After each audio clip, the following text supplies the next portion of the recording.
Kau sungguh besar,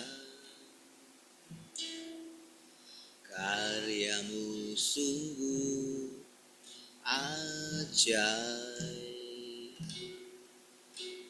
Tiada hentinya ku mengagumi, sungguh kau ajaib. Tuhan, kau sungguh besar, karyamu sungguh ajaib. Tiada hentinya ku mengagumi, sungguh kau ajaib. Ku mau selalu bersyukur kepadamu, Tuhan. Anugerahmu mempesonaku, selalu dan selalu kau angkat hatiku. Kau membuatku berharga di matamu.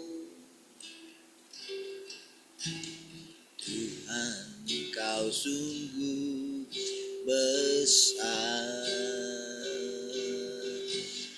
karyamu sungguh ajaib. Tiada hentinya ku mengagumi, sungguh kau ajaib. Ku mau selalu bersyukur kepadamu, Tuhan. Anugerahmu mempesonaku, selalu dan selalu kau angkat hatiku. Kau membuatku berharga di matamu. Ku berharga di matamu, Tuhan. Anugerahmu cukup bagiku. Ku berharga di matamu, Tuhan. Anugerahmu cukup bagiku. Oh, ku berharga di matamu, Tuhan. Anugerahmu cukup bagiku. Ku berharga di matamu, Tuhan. Anugerahmu cukup bagiku.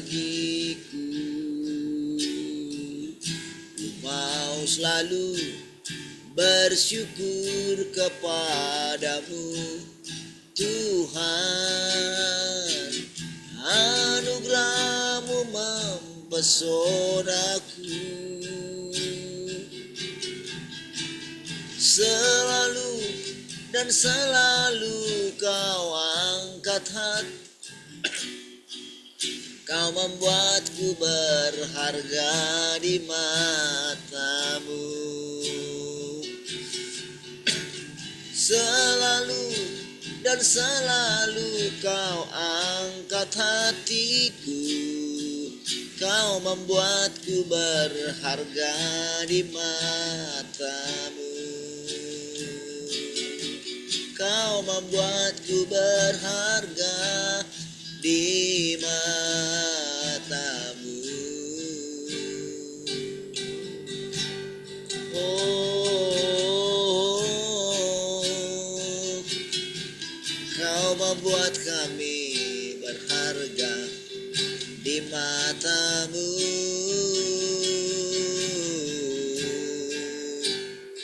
Anugerah-Mu sungguh cukup bagi kami Tuhan.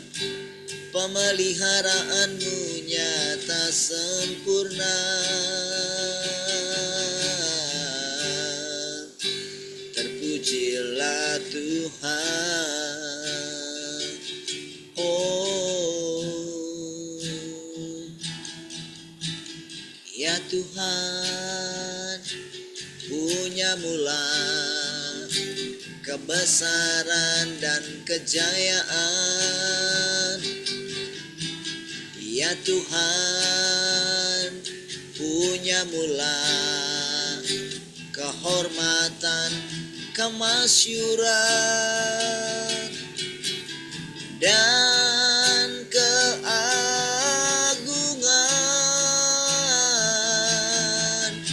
Segala yang di langit dan yang di bumi kepunyaanmu. Ya Tuhan, punya mula.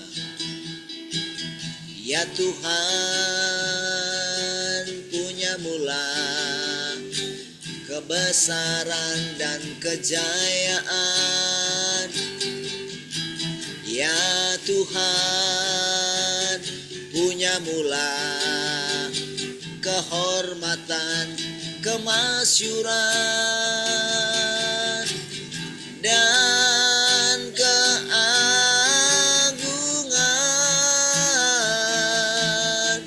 Segala yang di langit dan yang di bumi kepunyaanmu.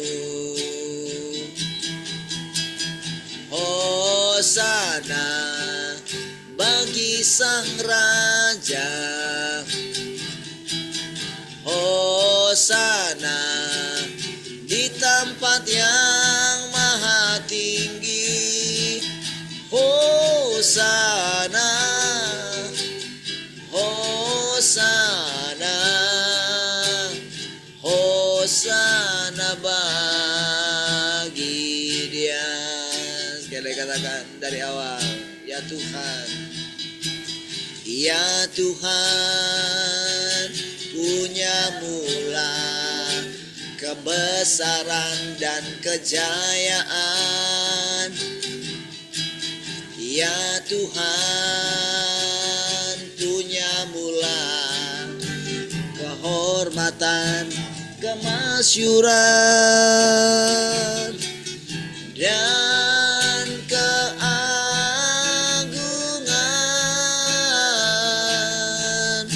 Segala yang di bumi dan yang di bumi kepunyaanmu. Hosana bagi Sang Raja. Hosana di tempat yang maha tinggi. Hosana, Hosana, Hosana bagi Dia. Hosana, Hosana bagi Sang Raja. Hosana di tempat yang maha tinggi. Hosana,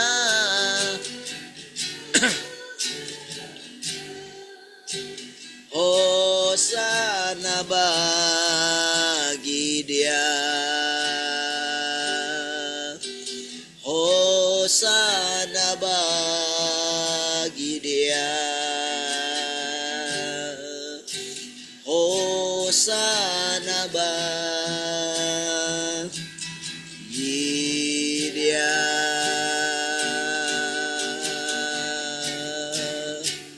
Oh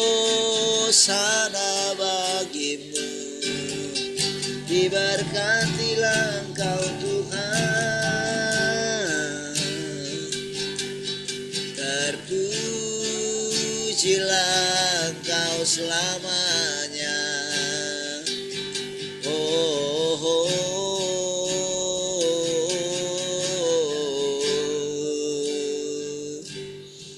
terima kasih Tuhan buat anugerah-Mu.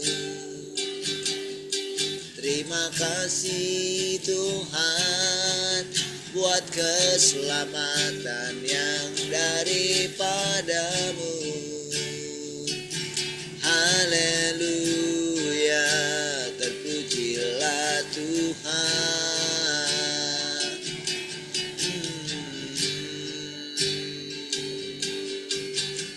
Haleluya,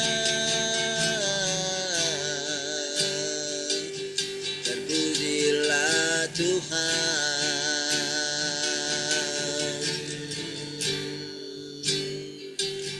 Terpujilah Engkau selamanya.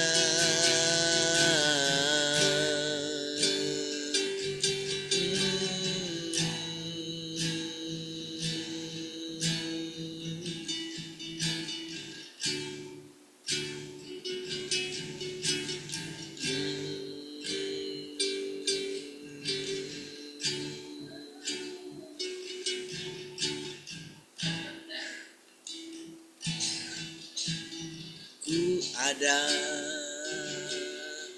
sampai hari ini karena kasih setia-Mu, oh Tuhan. Ku ada sampai hari ini karena berkat-Mu melimpah bagiku. Ku ada sampai hari ini karena kasih setia-Mu, oh Tuhan. Ku ada sampai hari ini karena berkat-Mu melimpah bagiku. Ku percaya Engkau Tuhan sanggup menopangku. Ku percaya Engkau Tuhan selalu sertaku. Percaya, ku percaya Engkau Tuhan sanggup menopangku. Oh, ku percaya Engkau Tuhan selalu sertaku. Engkau Tuhan selalu sertaku. Engkau Tuhan selalu sertaku.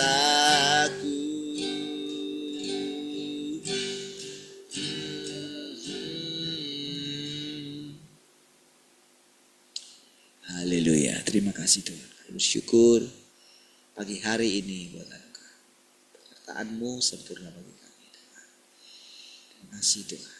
Hari ini kami rindu lagi mendengarkan persekutuan daripada-Mu sendiri Tuhan. Dan silakan Tuhan Engkau mengajari kami. Kudus mencerahkan kami sehingga kami dapat mengerti bagian-bagian daripada firman. Dari sana kami dapat mengenal Engkau dengan benar Tuhan. Terima kasih Tuhan. Kami bersyukur Kau menyingkapkan diri-Mu hari-hari ini. Terpujilah Tuhan. Haleluya. Mari semua yang merindukan Tuhan sama-sama katakan. Amin. Baik, ya Tuhan. Shalom semua. Selamat pagi. Halo semua.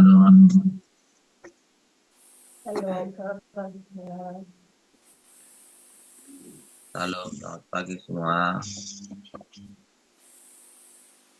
Shalom, selamat pagi semua. Shalom, selamat pagi semua.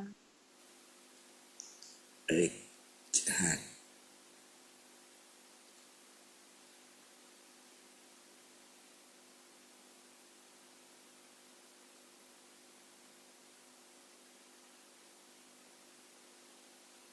Baik, tahan.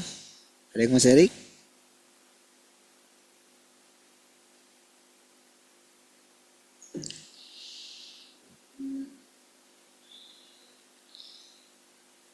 Ada? Ada ya?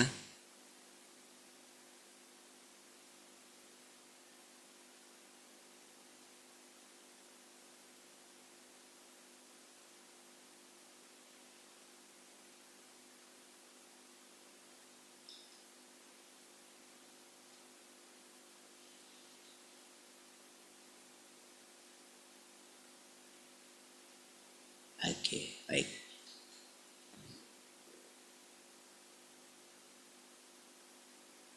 Kita lanjut lagi ya. Sebaliknya engkau pun tidak berusaha untuk menjelaskannya kemarin sudah ya. Tidak ada seorang pun di antara kita yang perlu menjelaskannya. Mari kita membicarakan tentang pekerjaan Roh Kudus. Inilah yang dapat manusia lakukan. Aku tahu sedikit tentang pekerjaan Yahweh dan Yesus, tetapi karena aku tidak memiliki pengalaman pribadi dengan pekerjaan seperti itu, aku hanya dapat berbicara tentang hal itu sedikit saja. Sedangkan mengenai makna perkataan yang diucapkan oleh Yesaya dan Yesus pada waktu itu, aku tidak akan memberi penjelasan. Aku tidak mempelajari Alkitab, namun aku mengikuti pekerjaan yang Tuhan lakukan pada masa sekarang. Engkau sebenarnya menganggap Alkitab sebagai gulungan kitab kecil. Tetapi bukankah benar bahwa gulungan kitab hanya dapat dibuka oleh anak domba? Selain anak domba, siapakah yang dapat membukanya? Engkau bukan anak domba, aku apalagi. Aku tidak berani menganggap diriku Tuhan itu sendiri. Jadi mari kita tidak menganalisa atau meneliti Alkitab. Lebih baik kita mendiskusikan pekerjaan yang dikerjakan Roh Kudus, yakni pekerjaan yang dikerjakan oleh Tuhan sendiri di masa kini. Mari kita melihat prinsip-prinsip dan substansi dari pekerjaan Tuhan. Kemudian periksalah apakah jalan yang kita tempuh sekarang ini sudah benar dan dengan cara ini memastikan hal tersebut. Perhatikan saudara, pada bagian ini saudara dia memakai kata ganti aku itu dengan pakai huruf kecil gitu. Aku sendiri pun, gitu. Perhatikan di situ ya.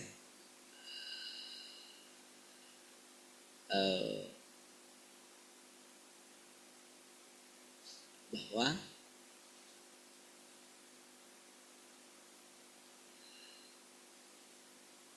ketika dia berbicara mengenai dirinya sebagai manusia, perhatikan di sana saudara, ketika dia mengatakan bahwa karena aku hanya tahu sedikit tentang pekerjaan, karena aku tidak punya pengalaman di sana, pengalaman dalam masanya Yesus dan Yahweh gitu. Makanya saya tidak akan menjelaskan tentang Alkitab. Saya tidak memiliki pengetahuan tentang Alkitab, atau dia tidak berusaha memahami Alkitab itu sendiri. Jadi dia fokus untuk melihat pekerjaan Roh Kudus. Mari kita diskusikan, bagaimana sih pekerjaan Roh Kudus itu? Jadi dia pakai kata kita diskusikan, supaya nanti darinya kita itu beroleh satu pemahaman. Jadi itu sebabnya persekutuan ini disebut sebetulnya sebagai diskusi. Diskusi, tapi karena memang kelompok itu sudah mengakui kedatangan Tuhan yang kedua kali gitu ya. Tentu kan mereka kan mengenali kan. Oh, kalau Kristus itu datang kira-kira gimana sih? Kan dikatakan kedatangan anak manusia. Jadi ketika dalam penjelasan itu saudara, sebetulnya yang menjelaskan itu adalah Tuhan itu sendiri. Tapi tentu saudara tidak secara membabi buta ya. Nah kan mesti hati-hati juga terhadap yang namanya penyesatan. Kan? Tidak mungkin tidak terjadi penyesatan. Terjadi juga kan. Jadi makanya saudara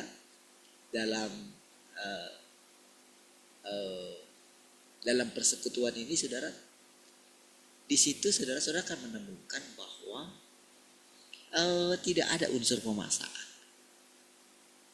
Makanya dia mengalir gitu. Ya. Jadi benar-benar Tuhan yang sedang datang itu saudara.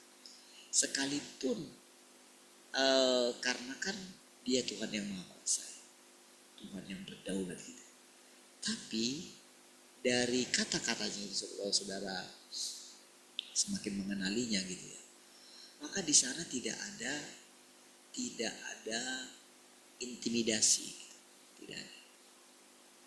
Jadi sekalipun mungkin kata-kata itu keras gitu, menggoncangkan gitu. Tapi tetap di baliknya itu saudara ada kasih Tuhan. Sekalipun kata-katanya keras, menyingkirlah dari sini. Atau engkau dikatakan, engkau adalah ulat belatung. Engkau tidak layak memakan roti yang kuberikan kepadamu. Nah, saudara, kata-kata itu mungkin rasanya seperti, apalagi ketika mereka disebut sebagai keturunan Moab. Ya. Jadi kalau kita ikuti secara keseluruhan, mungkin ada yang dikatakan ketika padahal mereka sudah bekerja mati-matian, melayani segala macam, pergi bawa traktat-traktat atau menyampaikan firman Tuhan. Ada yang sudah meninggalkan keluarganya, meninggalkan masa depannya, tapi masih disebut seperti itu gitu ya. Rasanya itu mereka mau gimana gitu. Tapi saudara, ketika mereka teringat kembali dengan perkataan-perkataan firman Tuhan, sadar lagi saudara. Iya.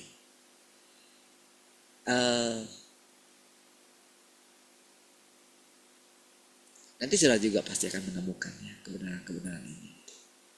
Sehingga hujatan-hujatan orang terhadap Tuhan yang Maha Kuasa ini lama-lama saudara kita mulai karena kan bisa saja itu masih ada di dalam diri kita.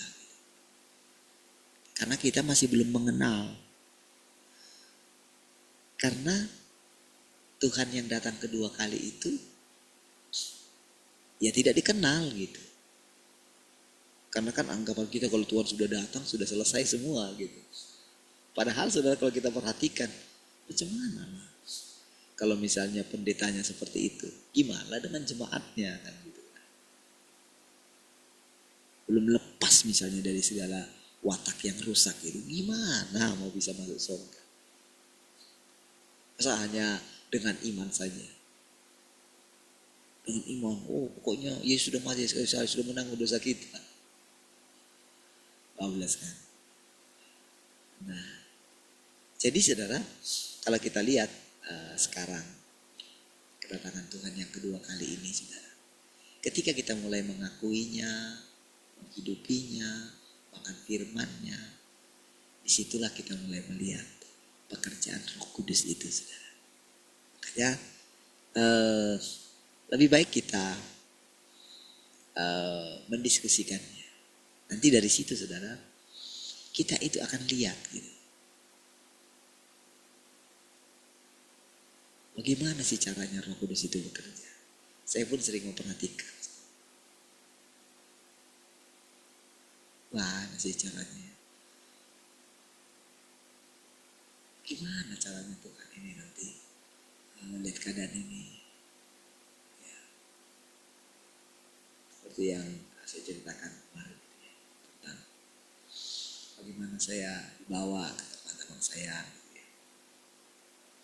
Itu saudara ada satu hal yang bagi saya kok apa ya? Kenapa gak langsung saja terus terang? Kenapa harus begini?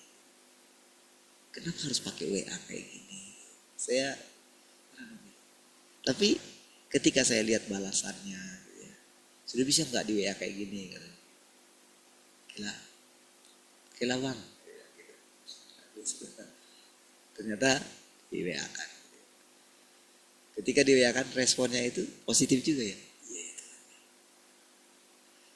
Mungkin nggak tahu kalau sebelumnya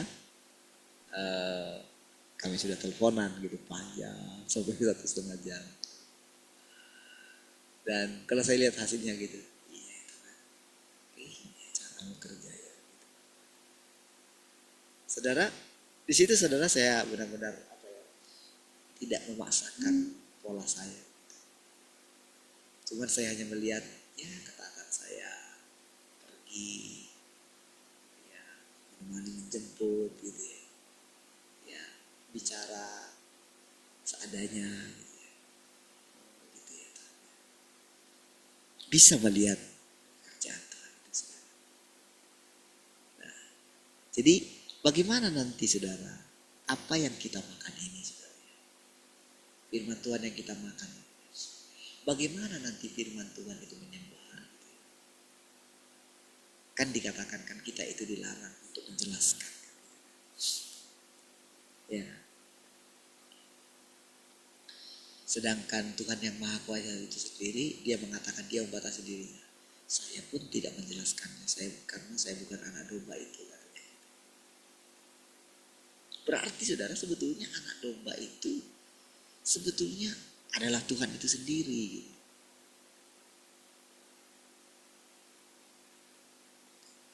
Ada misteri-misteri saudara yang sebetulnya mulai disingkapkan.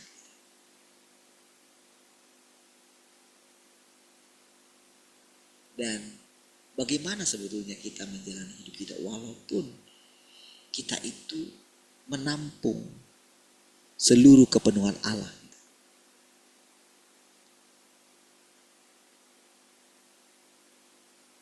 Jadi kalau di zamannya nabi-nabi saudara ya, mereka itu pokoknya hanya menyampaikan. Jadi pesan mereka dapat mereka sampaikan. Sementara zaman Mesias atau anak manusia yang datang, itu adalah masa di mana Tuhan itu sendiri yang berfirman. Gitu. Jadi saudara, apalagi ketika Tuhan datang kedua kali gitu. Saudara, tentu saudara orang ini saudara, tentu dia punya ayah dan ibu, saudara-saudara, dia punya. Tetapi kan dia itu kayak apa ya? Dia benar-benar menjalani gitu apa yang ditakdirkan bagi dia. Itu kan saudara kita ini sekarang apa ya? Dari firman yang disampaikan itu saudara, secara perlahan kita mulai mengenali Tuhan itu sendiri melalui firman yang diucapkan oleh kemanusiaannya. Jadi ketika dia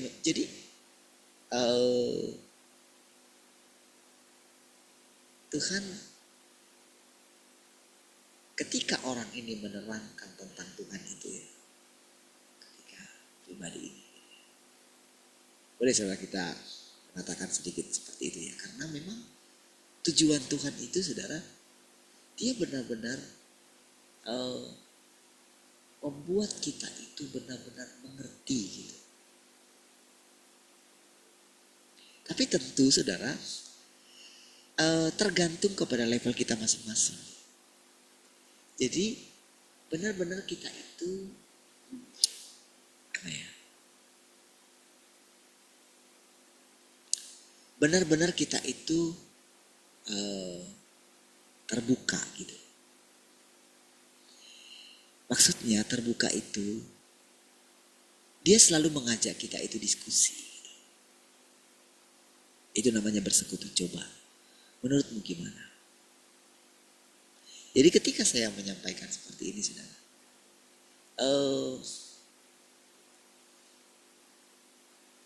saya itu harus sabar menunggu saudara menangkap sesuatu. Lalu nanti saudara ceritakan. Ya, tentu itu butuh waktu. Ya, butuh waktu sampai saudara itu mulai berani menceritakan gitu. Begini, saya dapat pengertian begini. Jadi makanya persekutuan kita harus kesampingkan dulu masalah salah dan benar gitu. Kesampingkan sementara waktu. Karena memang kita belum pernah mengalami pengalaman seperti ini. Jadi beda ya dengan diskusi Alkitab, pemahaman Alkitab, ini beda saudara. Ada bedanya.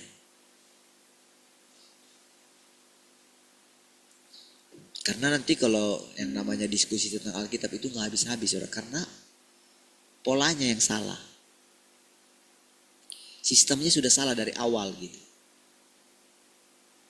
Jadi orang itu jadi kayak karena memang di dalamnya itu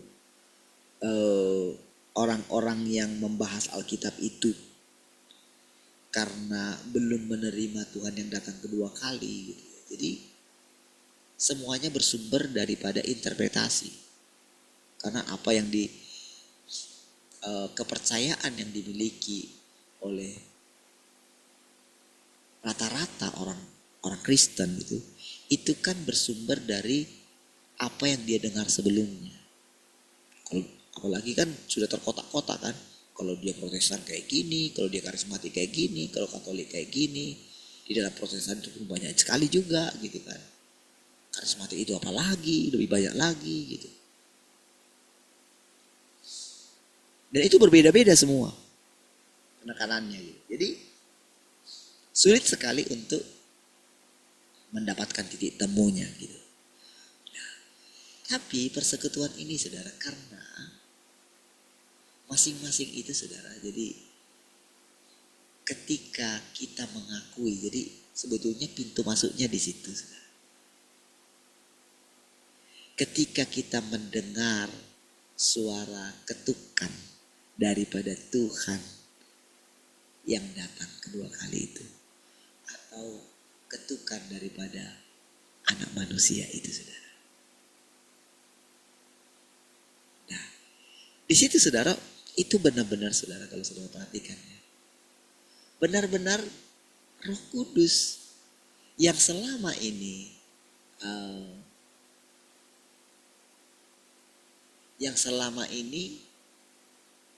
Roh Kudus yang selama ini dikenal oleh orang sebetulnya imajinasi gitu. Bukan Roh Kudus itu sendiri.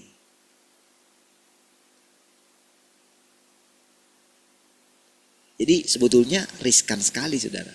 Apalagi kalau berbicara mengenai karunia-karunia bahasa roh gitu ya. Bahasa lidah. Sebetulnya itu sekarang ini sudah sangat riskan sekali. Karena memang kan Tuhan itu sudah melakukan pekerjaan yang baru. Yang tidak kita kenal, siapa yang bisa kenalnya? Nah, sementara kalau Tuhan mau pakai seseorang untuk memperkenalkan yang sesungguhnya, wah itu sudah langsung negatif saudara. Kalau ada hamba Tuhan yang berbicara mengenai hal yang baru gitu ya, atau siapapun dia, itu langsung akan diserang. Padahal sebetulnya itulah cara Tuhan, saudara. Cara Tuhan untuk menyatakan dirinya secara pribadi. Jadi sebetulnya saudara, ketika kita bersekutu gitu ya, sampai dengan hari ini gitu ya, sebetulnya Tuhan itu gitu ya, Tuhan itu sendiri ya, dia itu walaupun kendala yang dihadapi oleh Tuhan itu sendiri sangat sulit sebetulnya. Apa kendalanya? Kendalanya misalnya ya, ketika saya mulai menyadari saya dipilih oleh Tuhan. Ini saya secara pribadi.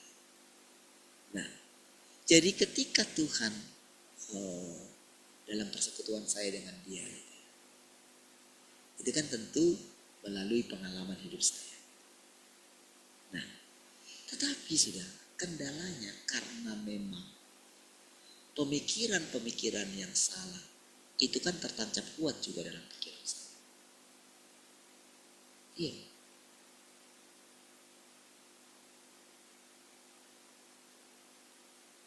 Jadi ketika Tuhan mau menyatakan dirinya, itu sebetulnya terjadi pertempuran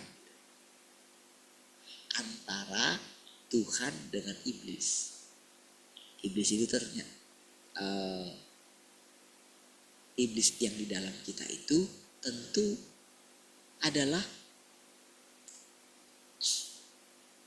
pemikiran-pemikiran yang salah, gagasan-gagasan yang selama ini telah disuntikkan tanpa kita sadari.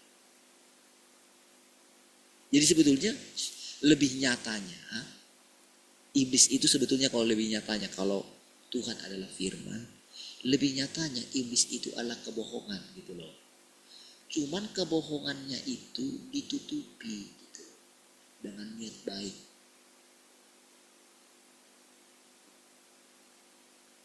Jadi itulah sebetulnya selama ini yang menghalangi manusia itu diselamatkan. Gagasan-gagasan. Oh Tuhan itu kayak gini, Tuhan itu kayak gitu. Nah, jadi ketika Tuhan itu sendiri datang, dia butuh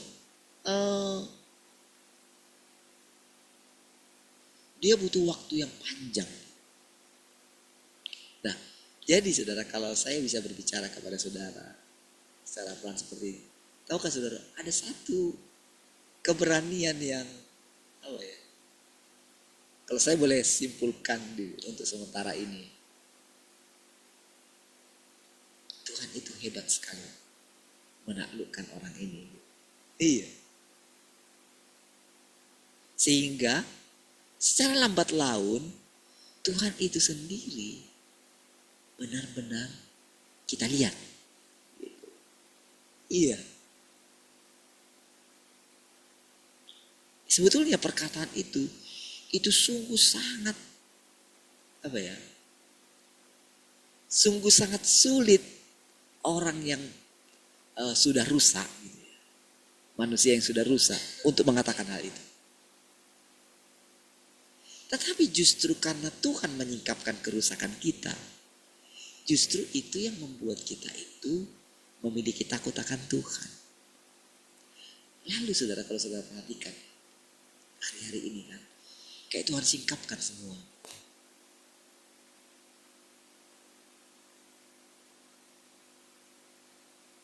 Tuhan singkapkan keadaan yang saya katakan para hamba Tuhan yang besar itu. Tuhan singkapkan gitu. Ini loh keadaannya kayak gini gitu. Tapi di situ saudara ada satu seperti hikmah. Kira-kira kamu ingin mengulangi kesalahan yang sama kah? Nah, gitu. Jadi ada seperti perkataan yang muncul sendiri seperti itu. Kira-kira kalau kamu sudah tua, kira-kira kalau kamu sudah mencapai seperti yang mereka capai, kira-kira kamu bisa nggak menjamin dirimu bahwa kamu tidak akan seperti orang itu? Wah, ketika sudah mendengarkan perkataan itu, kan kamu tahu untuk mereka sampai kepada posisi saat itu, bukankah mereka dulu sungguh-sungguh sekali?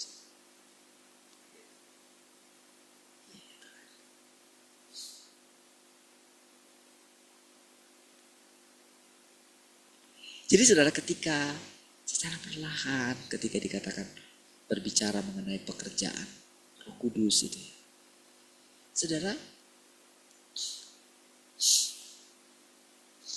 secara perlahan saudara, saya memahami maksudnya. Tapi terkadang untuk mengungkapkan itu saudara, saya itu kadang kayak ada sesuatu dalam diri saya ketika saya mau menerangkan itu saudara. Ada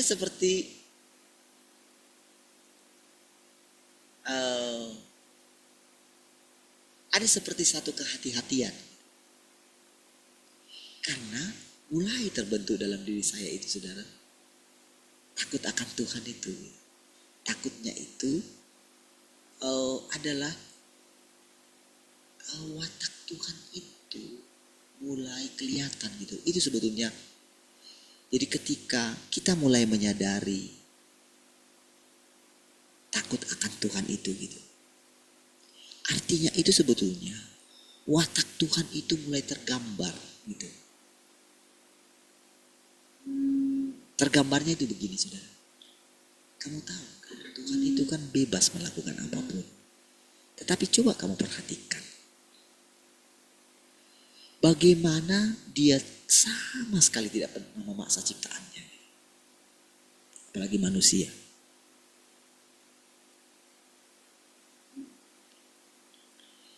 Jadi ketika ada satu bagian di dalam firman Tuhan dikatakan, bukankah kamu layak disebut binatang buas gitu. Saudara, perkataan itu sangat sebetulnya keras sekali saudara. Tetapi tahukah saudara, perkataan itu, di dalam perkataan itu tidak ada unsur sama sekali.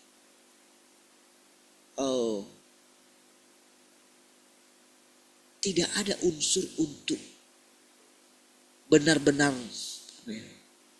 itu kan seperti kutukan gitu kan. Tetapi tetap di baliknya itu ada kasih yang sangat luar biasa. Jadi demi menyelamatkan kita itulah maka perkataan itu keluar. Dan perkataan itu karena Tuhan yang mengucapkan, di baliknya ada kehidupan. Karena di dalam Tuhan gak ada kematian gitu loh. Kematian itu sudah di seberang sana. Tuhan sudah memisahkan diri dengan itu.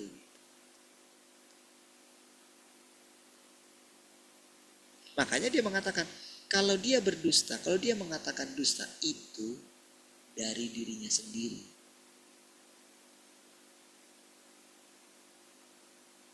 Jadi ketika Tuhan itu benar-benar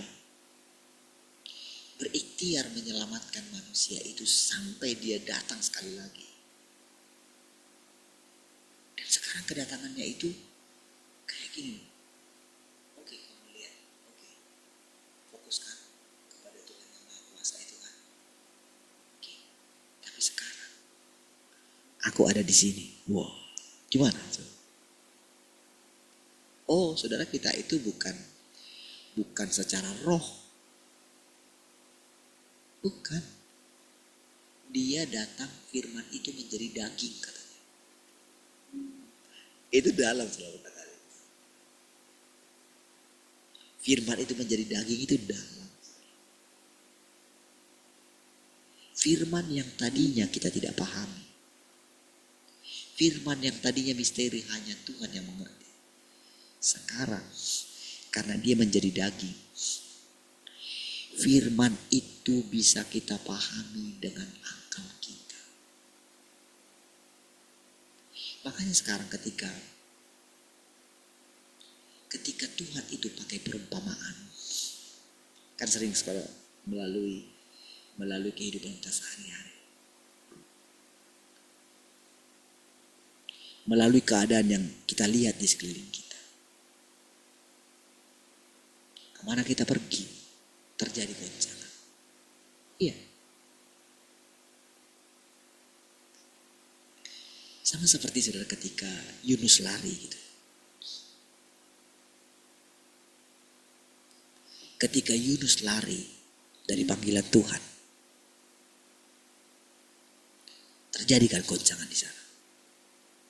Terjadi badai kan. Tapi sekarang ini kita nggak lari. Kemana kita bisa lari? Iya kan? Pak Tuin kan bukan lari. Dia nggak lari. Dia itu hanya mengikuti. Karena kita nggak tahu kalau Yunus itu benar-benar dia tahu. Benar-benar firman Tuhan itu jelas. Kamu harus pergi ke Niniwe. Ini nggak jelas. Ya sudah, ikutin aja dulu. Tapi ternyata saudara, itu cara Tuhan menggoncang. Nah, kalau dengar ceritanya saudara, itu benar-benar rasanya, bisa seperti itu ya. Dan ternyata saudara, kita juga sedang melihat saudara, karena kita itu menerima Tuhan, menerima Tuhan yang berdaulat, Tuhan yang maha kuasa, kita mulai menerima kalau Tuhan sudah datang kedua kali. Goncangan makin lama makin meningkat. Iya.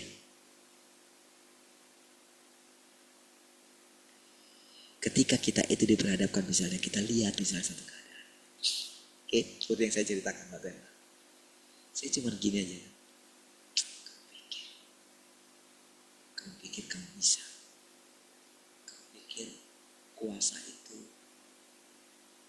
kalau tidak diambil, kalau tidak diberikan kepada kamu pikir kamu tetap punya kuasa itu.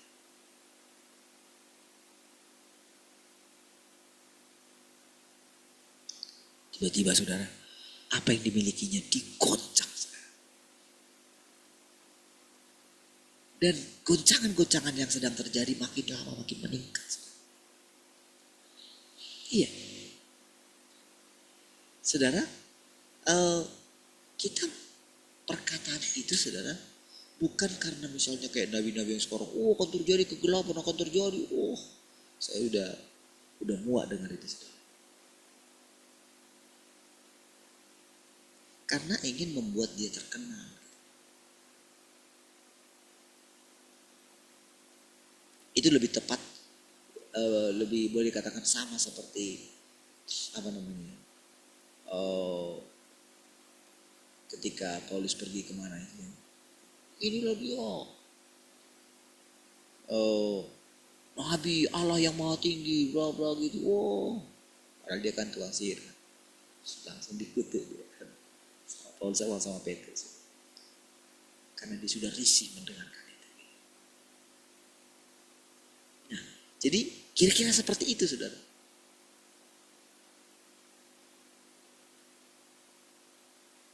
Karena dia ya seperti itu terus gitu, mengulang-ulangi saja gitu.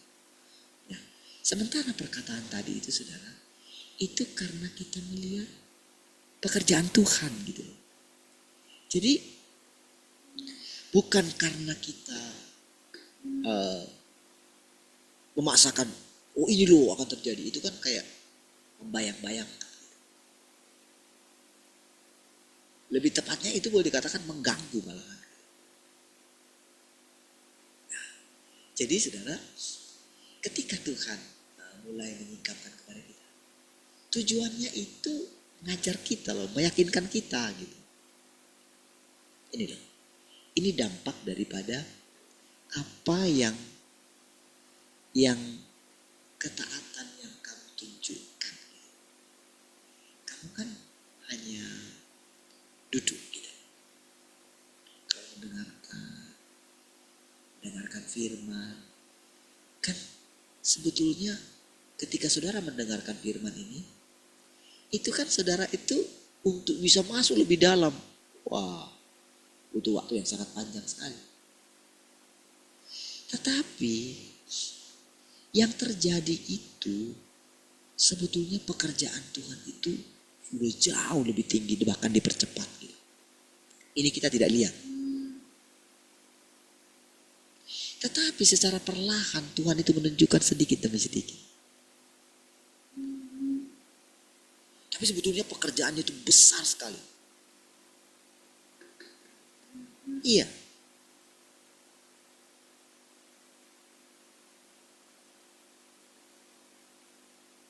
Jadi karena saya yang berbicara terus itu sebenarnya. Ketika saya melihat pekerjaan itu sedikit demi sedikit gitu ya. Karena kan saya lihat itu pekerjaan Roh Kudus dalam diri saya. Jadi saya lihat dan di sekeliling saya. Saya perhatikan. Kan tentu kan dalam diri kita secara perlahan seperti yang saya katakan tadi, takut akan Tuhan itu mulai muncul. Jadi bukan seperti kamu mesti takut akan Tuhan, bukan. Tapi dia bertumbuh oleh karena pengenalan kita akan watak Tuhan yang disingkapkan.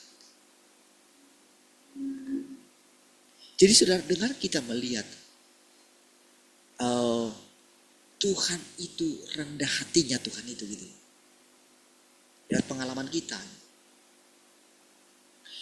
Ketika saya melihat bagaimana sejak saya dari lahir terus gitu ya. Ketika saya lihat bagaimana Tuhan menuntun bagaimana ibu saya, bapak saya gitu sampai ini terus gitu kan. Saya ikuti terus gitu. Kalau sampai dengan hari ini saya bisa berbicara seperti ini gitu. Di situ benar-benar saudara saya melihat betapa sabarnya Tuhan ini membimbing saya gitu. Iya. Selama 49 tahun umur saya gitu. Iya, tentu kan saya ingat tentang perjalanan hidup saya gitu. Betapa saya sering memberontak sama dia gitu. Tapi kalau sampai hari ini saya melihat betapa sabarnya dia. Betapa ternyata kasihnya itu saudara ya. Kasih Tuhan itu gak bisa berubah.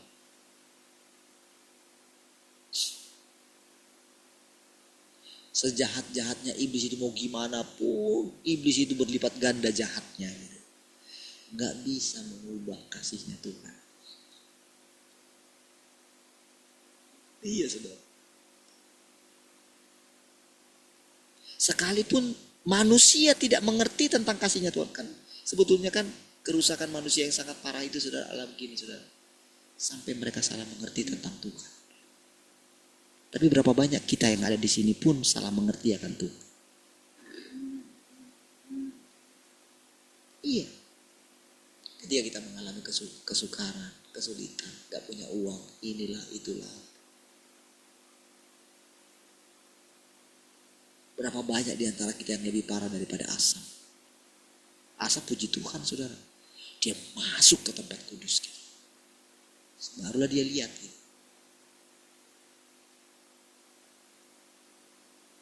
Bagaimana hancurnya orang-orang fasik itu saudara.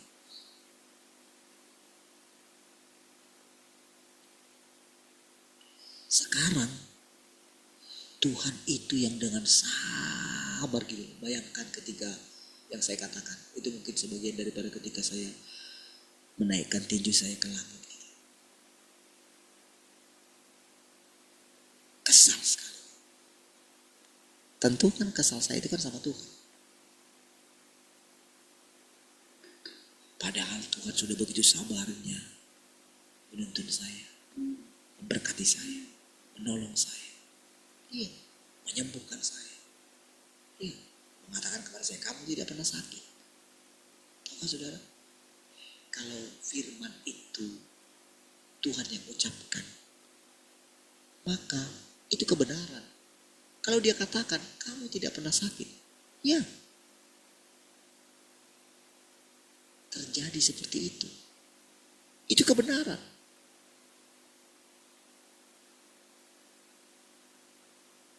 Ketika dia mengatakan kamu tidak pernah berdosa,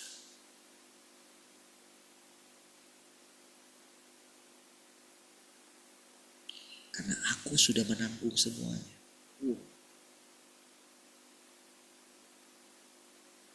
Tapi sering sekali kalau kita itu melihat orang kan, melihat orang yang berdosa, apa yang muncul? Kita akan menceritakan dosa itu, seolah-olah kita tidak berdosa. Semua orang sudah berdosa.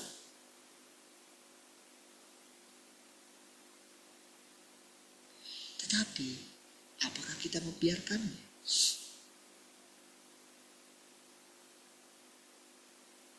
Apakah seolah-olah dengan perkataan itu jadi sudahlah bebas berbuat apa? Apakah begitu? Tidak juga.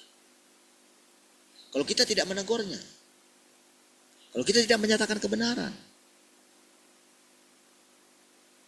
bukankah dunia ini akan hancur seketika?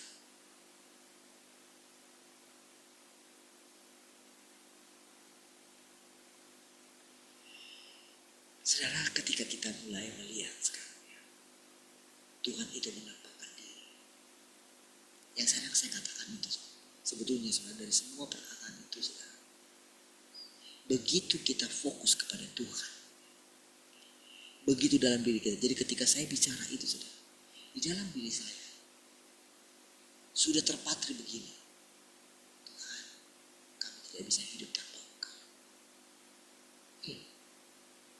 Jadi ketika saya bebas berbicara kepada saudara,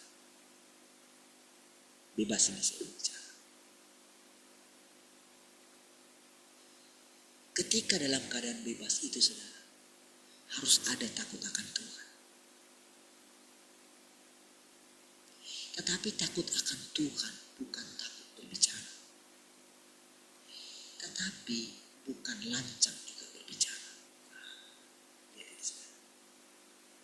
Berarti apa, saudara? Setiap kita kemungkinan akan bisa salah.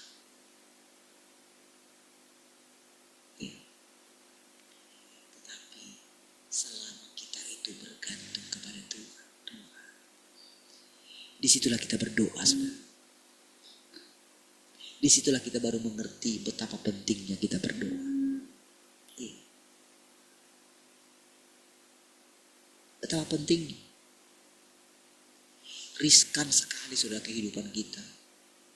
Setiap kita itu riskan sekali untuk kita itu menghujat Tuhan, saudara. Iya. Melalui kekhawatiran kita, melalui muka kita yang murung, melalui kita gak semangat lagi. Kadang-kadang, saudara, kita pengen ini, lebih baiklah mati aja. Jadi kayak firman itu kayak gimana gitu ya. Benar, saudara, seperti yang dikatakan, seperti mau mati rasanya. Iya. Makanya dikatakan seperti di bagian satu bagian firman Tuhan dikatakan antara hidup dan mati. Iya.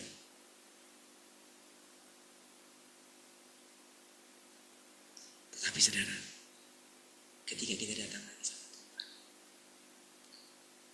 ketika kita datang sama Tuhan, kalau tujuan kita ingin mendapatkan kedamaian, disikat lagi kita.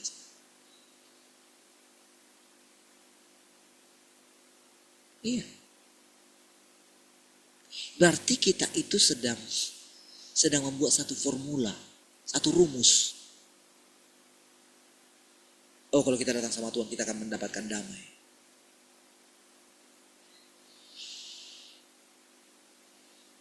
Padahal, saudara, ketika kita datang sama Tuhan, intinya adalah Tuhan, aku tidak bisa hidup tanpa.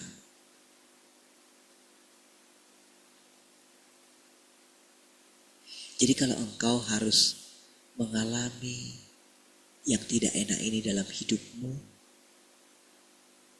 pasti percayakah engkau kepada Tuhan? Ketika engkau tidak damai, ketika engkau melihat dirimu kacau seperti itu, ketika engkau datang kepada Tuhan, masihkah engkau hanya ingin supaya engkau tidak kacau?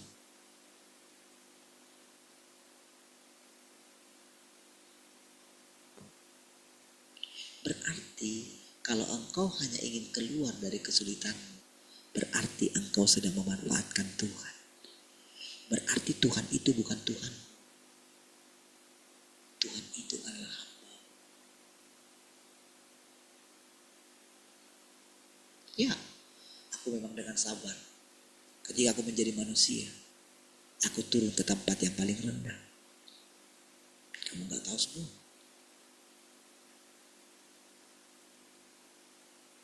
Lihat bagaimana kelahiranku dulu.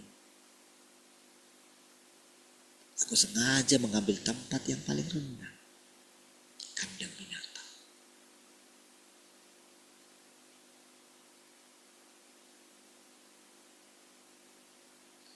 Jadi kira-kira apa tujuanmu ketika datang kepadaku? Oh saudara, ketika kita itu datang, kita mungkin punya masalah yang sangat gimana. Di situ saudara benar-benar kita tidak berhadapkan. Kalau aku tidak menjawab, kalau aku tidak menjawab keinginan, masih percayakah engkau kepadaku?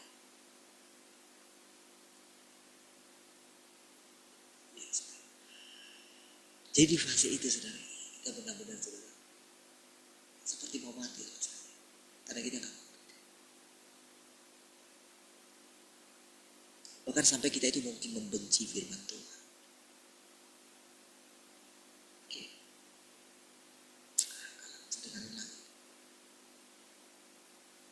Nanti Tuhan bicara dalam hatinya. Dia akan bilang ya, coba. Mari kita lihat. Kamu meninggalkan aku kan, kamu tidak mau mendengarkan firman. Oke, mari kita lihat. Oke.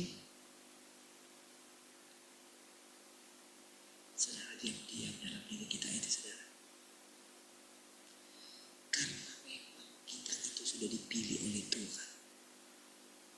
Kita gak bisa lari. Memang gak bisa lari. Makanya dikatakan Allah itu cemburu.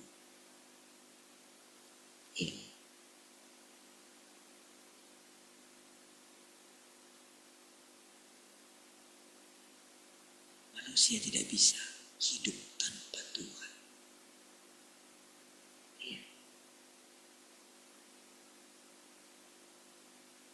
Sama seperti manusia tidak bisa hidup tanpa udara.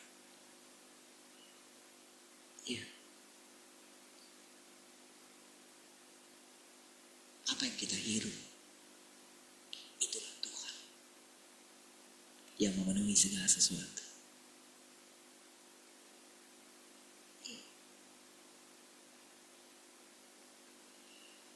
Itu sebabnya saudara, ketika kita mendengarkan satu bagian daripada firman Tuhan ini, lalu saudara, itu ada dalam pengalaman kita ya. Saudara, saya melihat sedikit kemajuan gitu ya. Ada kemajuan di dalam apa yang sedang Tuhan kerjakan pada kelompok ini saudara. Yang boleh saya lihat saudara, ada satu kemajuan. Mungkin kalau kita bandingkan dengan keadaan 30 tahun yang lalu saudara. Padahal saudara kita baru memulai berapa tahun. Dan kita pun tidak termasuk dalam boleh dikatakan yang benar-benar berjumpa dengan Tuhan yang Maha Kuasa itu sendiri. Karena memang kan dia harus disembunyikan. Iya.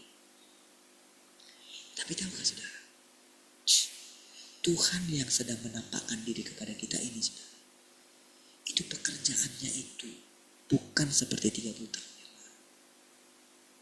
Iya.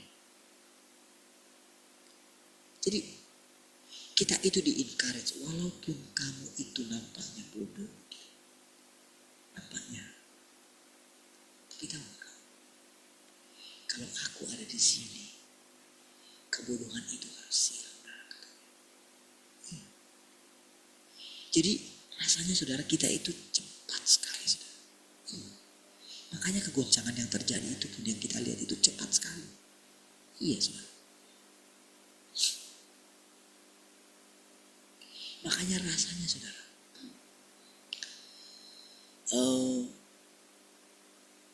Kan Tuhan Yesus itu saudara, dia hanya 3,5 tahun saudara, pelayanannya ini.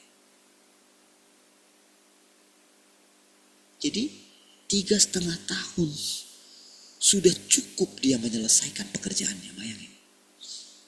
Kenapa saudara? Karena dia hanya fokus kepada apa yang dia lihat Bapak kerjakan. Itu aja. Oh, dia nggak mau menyembuhkan semua orang. Dia nggak mempermasalahkan kenapa ya tidak terjadi mujizat di situ. Dia cuma dikatakan dia heran aja. Tapi dia nggak pusing, dia nggak berusaha. Oh mungkin jangan-jangan aku ini kurang puasa. Enggak.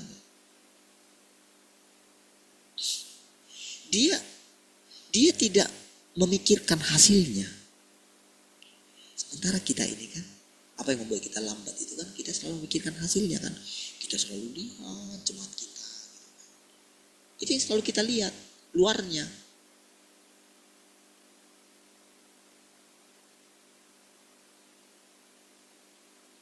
Makanya selalu kita itu merasa diri kita gagal.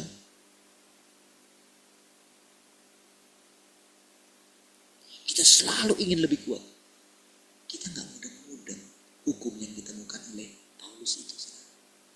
Gak mudah-mudah.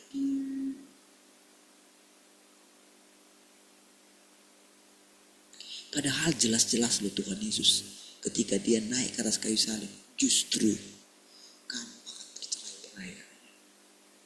Justru dia bilang, jangan kamu menyangka aku datang membawa damai. Aku datang membawa pedang. Coba.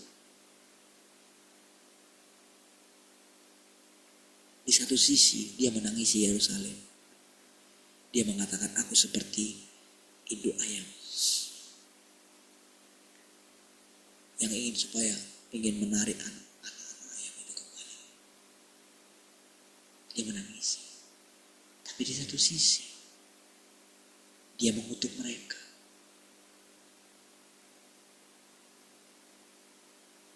Ya. Bahkan dia mengutuk muridnya Petrus, "Enyahlah engkau iblis."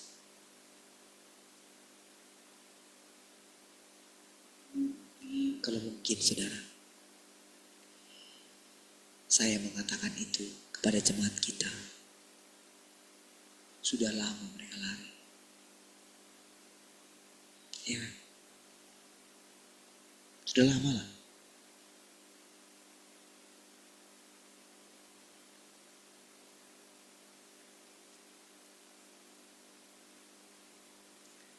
Saudara, ketika saya hanya mengatakan kayak cacing kepanasan, lari, lalu itu sudah tua rohani. Ya. Tetapi saudara, di situ saudara, saya itu merasa tertuduh juga. Ya. Kalau saya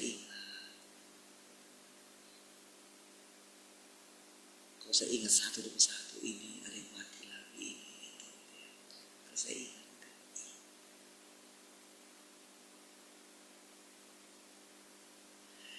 Tapi kalau kita ingat keberhasilan Tuhan Yesus, lihatlah.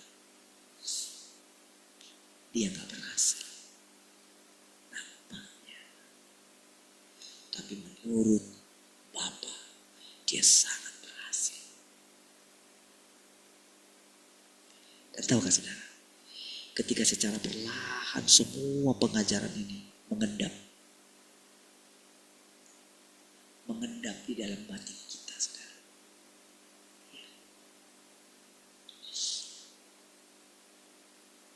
Kita mulai menyerah. Kita seperti pohon, seperti akar pohon yang menyerap semua firman itu kembali. Setelah ini kita mulai bertumbuh, saudara. Dan ternyata kita akan sangat kokoh, saudara. Benarkan firman Tuhan. Di seberang menyeberang daripada sungai itu tumbuh pohon-pohon dengan sungguhnya, dan daun daripada pohon-pohon itu bahkan dia berbuah selama 12 bulan. Berarti tiap bulan dia berbuah. Biasanya kan kalau pohon itu kan ada musimnya, ada musim buah. Ini setiap bulan berbuah.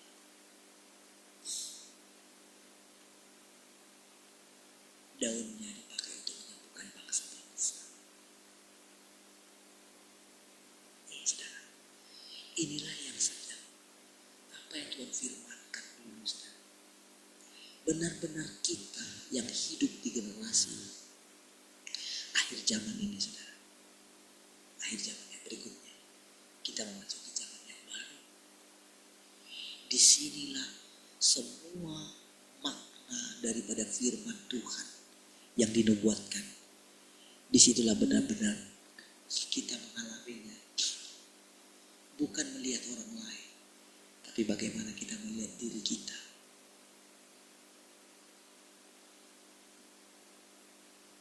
Buah kita dinikmati oleh orang-orang di sekitar kita. Iya, saudara. Kalau sadar,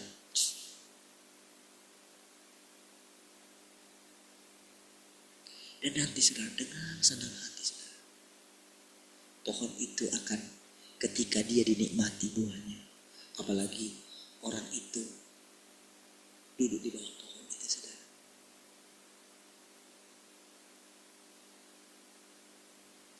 pohon itu akan dengan sangat senang sekali ketika buahnya dinikmati. Seperti itulah Tuhan, saudara. Tuhan itu sendirilah sebetulnya pohon tanpa ranting itu, saudara. Ya.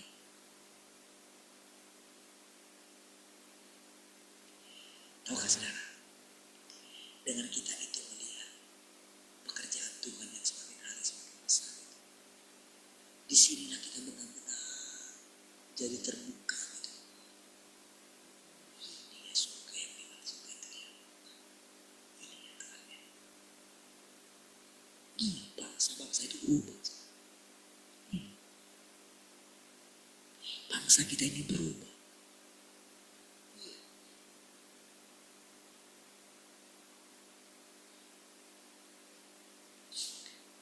Ketika kakak saya itu kan dibalas WA ke saya di forward itu, kakak saya bilang, salam ya sama dia, sama istrinya, sama anak-anaknya.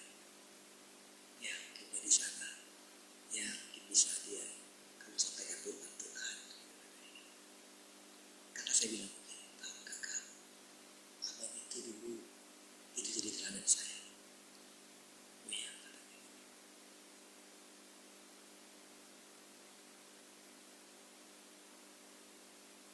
Mungkin saudara kata-kata itu mungkin karena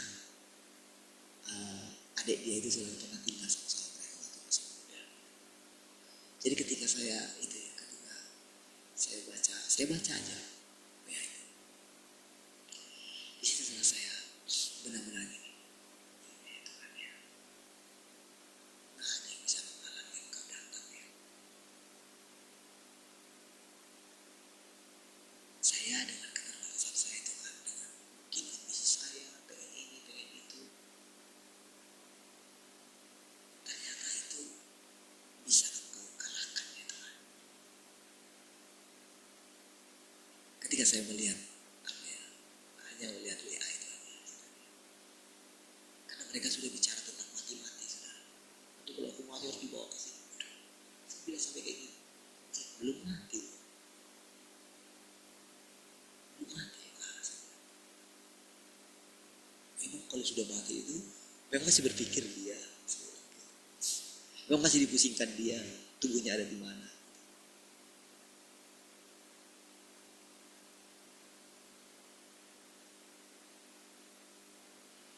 Tapi saudara, ketika saya melihat isi chat itu ya, ketika kan di format ke saya jadi itu benar-benar saudara, saya dalam hati begini, iya ya Tuhan ya, kami ini hanya taat sedikit aja ya Tuhan. Ternyata benar Tuhan, memang Engkau yang kerja, bukan kami, Engkau yang kerja Tuhan.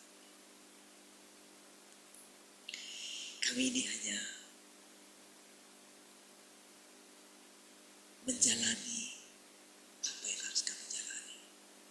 Kami mesti percaya ternyata Engkau mengendalikan segala sesuatu. Kalau Tuhan menyingkapkan kepada kita, coba bayangkan alam semesta ini, saudara. Bayangkan bagaimana ada yang mengendalikan alam semesta ini. Segala sesuatu yang terjadi. Bayangkan betapa kompleksnya permasalahan yang ada di seluruh dunia ini. Jangankan satu bangsa, saudara. Satu RT pun kompleks sekali masalah. Jangankan satu RT, satu negara. Kompleks sekali masalahnya, saudara. Itu di keluarga itu, saudara, itu terjadi perang itu. Antara satu dengan yang lain, antara keturunan yang satu dengan keturunan yang lain. Dan sudah bilang pokoknya sampai keluar dari grup gitu loh. Grup keluarga. Lihatlah saudara, yang sedetail itu, yang sekecil itu, Tuhan mengendalikan segala sesuatu. Bagaimanalah caranya Tuhan memulihkan segala sesuatu? Dia mau pakai siapa? Adakah di antara kita yang layak dipakai oleh Dia? Adakah yang layak dipercaya oleh Tuhan? Saya nggak berani mengatakan saya layak dipercaya sama Tuhan.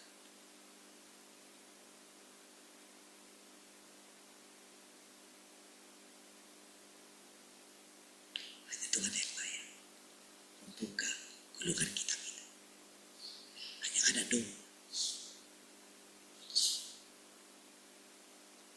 Kalau kita bisa berjalan sampai dengan hari ini, kalau kita bisa hidup sampai dengan hari ini, benar saudara, karena Tuhan, karena firman Tuhan, karena perkataan-perkataan yang keluar dari mulutnya Tuhan. Begitu saudara hidup hari ini, begitu engkau semangat hidup hari ini, lihatlah sekelilingmu akan hidup. Iya. Iya.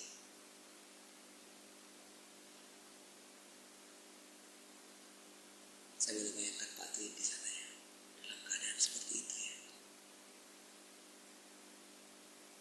Tapi ada begitu banyak orang di sana yang sangat membutuhkan Tuhan yang ada di dalam diri Pak Tuin. Tapi si iblis itu berusaha ingin mengusir Pak Tuin dari sana.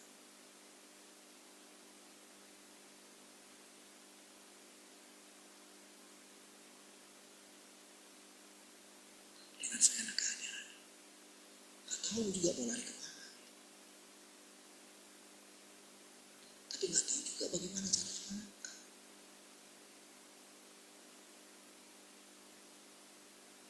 Tapi diam-diam dalam dirinya, dia mulai ini. Aku gak tahu. Betapa sekarang, itulah Tuhan. Itulah kesabaran Tuhan membimbing kita hari demi hari. Hebat. Teman-teman yang di Medan juga. Tuhan hebat di dalam diri kalian. Kalau kalian bisa bertahan sampai dengan hari ini, percayalah, itu karena Tuhan yang sudah memilih kalian. Mungkin kalian tidak melihat dampak kalian di sana, tapi percayalah, melalui kalian Tuhan ada di sana. Tuhan yang sudah datang kedua kali akan menampakkan diri melalui hidup kalian. Teruslah duduk di kaki Tuhan. Teruslah berdoa. Teruslah hidup. Hidupilah firman Tuhan. Semangatlah untuk hidup. Bersukacita senantiasa. Tetaplah gentar akan Tuhan. Tetaplah jalankan hidupmu sebagai makhluk ciptaan. Maka kita akan melihat kemanapun Tuhan pergi, kamu tahu jalan ke situ. Mari kita berdoa, saudara. Terima kasih Tuhan, kami bersyukur pagi hari ini. Terima kasih untuk hidup yang Kau limpahkan setiap hari, setiap pagi bagi kami, Tuhan. Tuhan, setiap pagi dengan cara yang berbeda Engkau mengajari kami, Tuhan. Engkau menyemangati kami, Tuhan. Dikala kami rasanya sudah mau mundur, dikala rasanya kami mau lari dari keadaan kami, dikala kami tidak melihat jalan, Tuhan. Tapi setiap pagi Tuhan, Engkau menunjukkan jalan-Mu bagi kami. Sungguh kami tidak layak untuk itu. Tapi Tuhan, Engkau menampakkan diri-Mu bagi kami.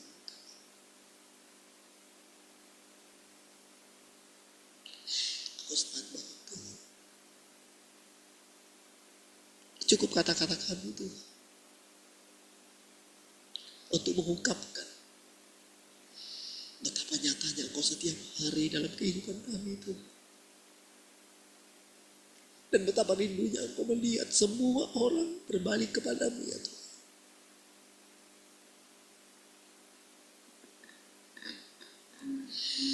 Tuhan, jadikanlah kami ini, Tuhan, sebagai bejana-Mu, ya Tuhan. Ini hidup kami, Tuhan. Kami persembahkan lagi hari ini, Tuhan. Kami mau hidup hari ini, Tuhan.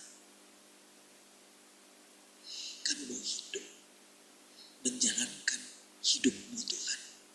Selama Engkau berikan kami kesempatan untuk hidup, Tuhan. Terima kasih, Tuhan. Kami sangat bersyukur untuk persekutuan pagi hari ini. Terpujilah Engkau. Haleluya. Mari semua yang mengasihi Tuhan sama-sama katakan amin. Baik, puji Tuhan, saudara.